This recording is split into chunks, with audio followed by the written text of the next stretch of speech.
शिक्षणाधिकाऱ्यांचे महत्त्वपूर्ण स्पष्टीकरण। आपण महत्त्वपूर्ण अपडेट पाहतो, हा व्हिडिओ आपण शेवटपर्यंत पाहावा। अतिरिक्त शिक्षकेतरांचे वेतन मूळ शाळेतूनच शिक्षणाधिकाऱ्यांचे महत्त्वपूर्ण स्पष्टीकरण 26 मे 2026। नमस्कार मित्रांनो, चॅनलमध्ये आपले सर्व स्वागत आहे। तत्पूर्वी आपण नवीन असाल चॅनलला आत्ताच सबस्क्राईब करा, समोरील बेल आयकॉनला क्लिक करा। निश्चितच नवनवीन अपडेट अखिल तांबेसर क्लासेस चॅनलमार्फत सतत आपल्याला पाहायला मिळतील। सन 2025-26च्या संच मान्यतेनुसार अतिरिक्त ठरलेल्या शिक्षक व शिक्षकेतर कर्मचाऱ्यांच्या वेतनाबाबत निर्माण झालेल्या संभ्रमावर अखेर शिक्षण प्रशासनाने स्पष्टीकरण दिले आहे। अतिरिक्त कर्मचाऱ्यांचे समायोजन पूर्ण होऊन ते नवीन शाळेत प्रत्यक्ष रुजू होईपर्यंत त्यांचे मासिक वेतन त्यांच्या मूळ शाळेतूनच नियमितपणे अदा करण्यात येणार असल्याचे स्पष्ट करण्यात आले आहे। मराठवाडा शिक्षक संघाचे जिल्हा सचिव श्री भाई चंद्रकांत चव्हाण तसेच शिक्षक शिक्षकेतर कर्मचारी संघटना कृती समितीच्या वतीने 22 मे 2026 रोजी शिक्षण विभागाकडे निवेदन सादर करण्यात आले होते।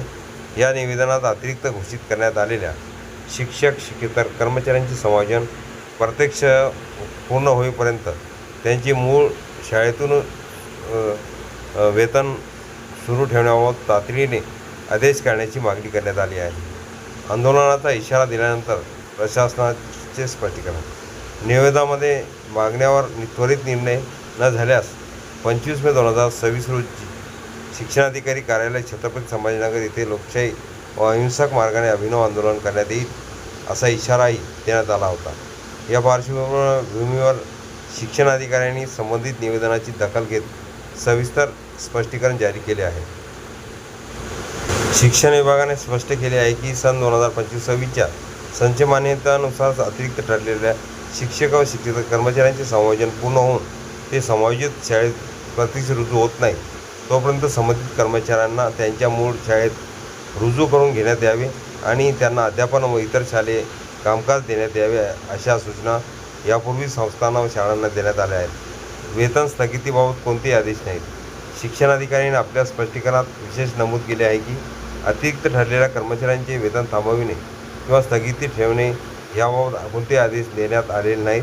त्यामुळे संबंधित शिक्षक शिक्षकेतर कर्मचाऱ्यांच्या वेतनाबाबत चिंता करण्याचे कारण नसल्याचे प्रशासनाने स्पष्ट केले आहे। यामुळे समायोजन प्रक्रियेदरम्यान अनेक शिक्षक व कर्मचाऱ्यांमध्ये निर्माण झालेली वेतनाबाबतची अनिश्चितता दूर होण्यास मदत होणार आहे। अतिरिक्त घोषित झाल्यानंतर नवीन ठिकाणी नियुक्ती व प्रत्यक्ष रुजू होण्याच्या प्रक्रियेला काही वेळ लागत असल्याने वेतनाच्या सातत्याबाबत प्रश्न उपस्थित होत होते।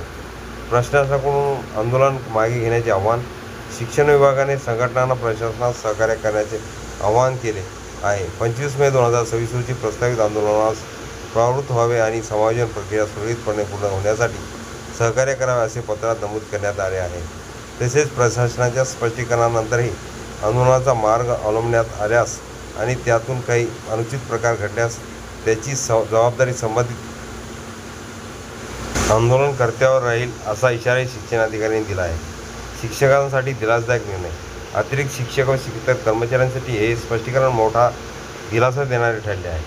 समायोजनाची प्रक्रिया पूर्ण होऊन नवीन शाळेत प्रत्यक्ष रुजू होईपर्यंत संबंधित कर्मचाऱ्यांचे वेतन मूळ शाळेतून नियमितपणे मिळत राहणार असल्याने आर्थिक अडचणी निर्माण होणार नाहीत। तसेच शाळांनाही अशा कर्मचाऱ्यांना मूळ ठिकाणी कार्यरत ठेवण्याबाबत स्पष्ट निर्देश मिळाल्याने प्रशासनिक संभ्रम दूर झाला आहे।